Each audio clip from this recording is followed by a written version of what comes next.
देख लो खानेवाल वालों, जब अल्लाह ताला पर इंसान अपने मामलात छोड़ता है तो अल्लाह ताला क्या करता है फिर। अब तुम अपनी मजलूमियत का रोना मत रो, क्योंकि तुम्हारे हाथ रंगे हुए हैं, क्योंकि तुमने अपनी जमात को खुद अपने हाथों से खत्म किया। आज जो नौजवान 9 मई को अपने मुल्क पर हमला करने की पादाश में जेलों में बंद है, उनको तरगीब हमला करने की तुमने दी।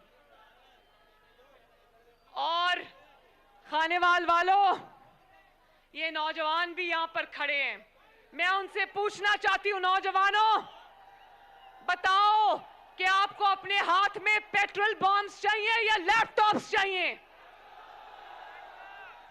क्या आपको नौकरियां चाहिए या आपको अपने हाथों में कीलों वाले डंडे चाहिए? क्या आपको वो शख्स चाहिए जो आपकी तालीम के लिए, आपके रोजगार के लिए, आपके मुस्तकबिल के लिए कोशिश करता है, या आपको वो शख्स चाहिए जिसके अपने बच्चे बाहर बैठे हैं और कौम के बच्चे इस वक्त सलाखों के पीछे बंद हैं? जवाब दो मुझे।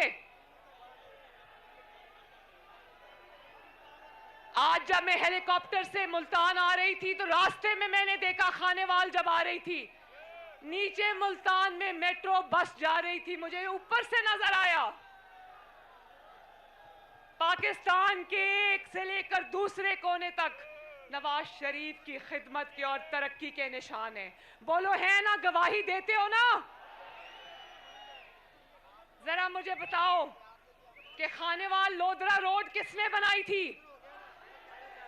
मोटरवे किसने बनाई थी? नवाज शरीफ ने। मेट्रो बस किसने बनाई थी? नवाज शरीफ ने। ऑरेंज लाइन किसने बनाई थी? 2 रुपए की रोटी किसके दौर में मिलती थी? चाइना पाकिस्तान इकोनॉमिक कॉरिडोर किसने बनाया था?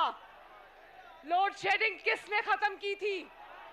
दहशतगर्दी किसने खत्म की थी? नवाज शरीफ।